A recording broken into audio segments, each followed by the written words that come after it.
माएँ दवाइयों से कब ठीक होती हैं। एक फिक्र अंगेज तहरीर। हाई स्ट्रीट साहिवाल पर मोटरसाइकिल को पंचर लगवाते हुए मैं फैसला कर चुका था कि इस हफ्ते भी अपने घर वापस कबीरवाला ना ही जाऊं तो बेहतर है। देर तो वैसे भी हो चुकी थी और जहां पिछले 3 हफ्ते गुजर गए हैं, ये भी गुजार ही लूं तो गर्मियों की छुट्टियों में एक ही बार चला जाऊंगा। इसी सोचो विचार में रोड पर खड़े मैंने 15-16 साल के एक नौजवान को अपनी तरफ मुतवज्जे पाया।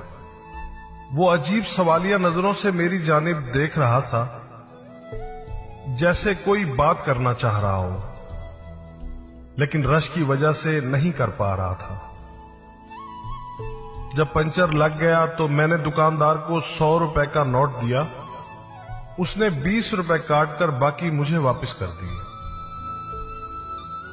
मैं मोटरसाइकिल पर सवार होकर जो ही वापस शहर की तरफ मुड़ने लगा तो वो लड़का जल्दी से मेरे पास आकर कहने लगा, भाईजान मैं घर से मजदूरी करने आया था, आज दिहाड़ी नहीं लगी, आप मुझे वापसी का किराया 20 रुपए दे दें। मैंने एक उचटती सी निगाह उस पर डाली।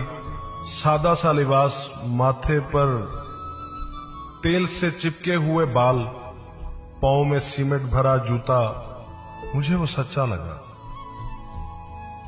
मैंने 20 रुपए निकालकर उसके हाथ पर रख दिए। वो शुक्रिया अदा करके चलने लगा तो न जाने मेरे दिल में क्या ख्याल आया। मैंने कहा, सुनो, तुम्हें दिहाड़ी कितनी मिलती है? उसके जवाब देने से पहले ही मैंने बाकी के 60 रुपए भी उसकी तरफ बढ़ा दिए।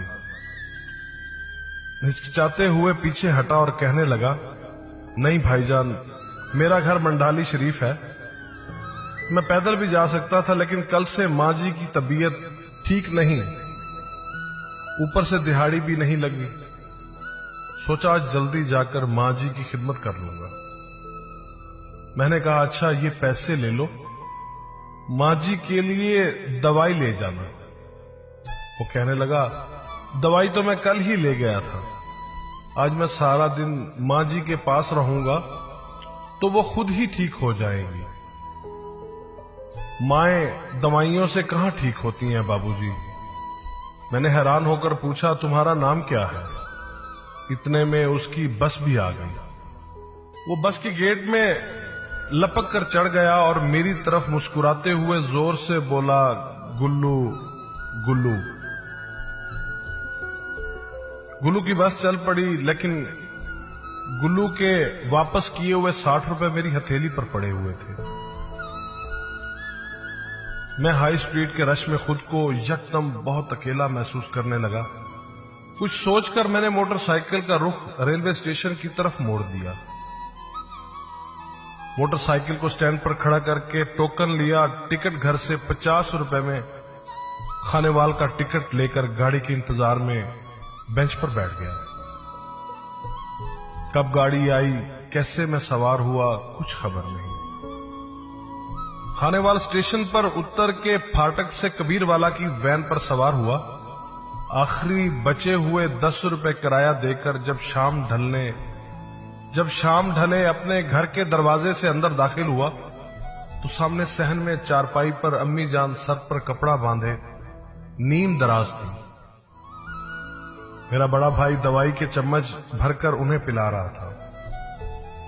मुझे देखते ही अम्मी जान उठकर खड़ी हुई, ऊंची आवाज में कहने लगी, ओ मेरा पुत्र खैर से घर आ गया है, अब मैं बिल्कुल ठीक हूं। मैं आंखों में आंसू भरते हुए दौड़कर उनके सीने से जा लगा। बस के गेट में खड़े गुल्लू का मुस्कुराता हुआ चेहरा यकदम मेरी निगाहों के सामने आ गया और मैं समझ गया कि उसने मुझे 60 रुपए वापस क्यों किए थे। चिराग लेके कोई रास्ते में बैठा था। मुझे सफर में जहां रात होने वाली थी